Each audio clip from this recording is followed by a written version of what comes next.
எப்போ பார்த்தாலும் cake cut பண்ணிட்டு, இன்னும் சொல்லப்போனால் கல்யாண மாலைக்கெலாம் வேலையே இல்லாமல் போயிடும் போல இருக்குது. என்னென்னா அந்த கார்ப்பரேட் ஆஃபீஸில் அவங்கவுங்களுக்கு அந்த மேட்சஸை வேறு அங்கேயே பார்த்துட்டுறாங்க.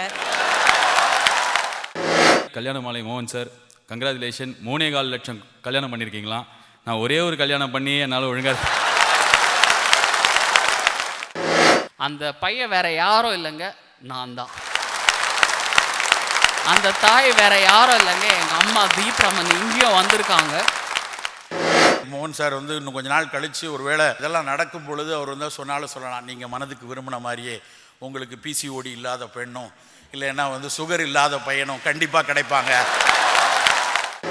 ஒரு 30 வயசு ஒரு ஆண்மகன் இருந்தால் அவருக்கு கண்டிப்பாக இந்த சில நிகழ்வுகள் நடந்தே ஆகணும். அவருக்கு கல்யாணம் ஆகிருக்கணும், ஒரு குழந்தை இருக்கணும், மினிமம் ஒரு 2 பெட்ரூம் ஹவுஸ் இருக்கணும், கண்டிப்பாக அடுத்த 20 வருஷத்துக்கு ஒரு லோன் இருக்கணும்.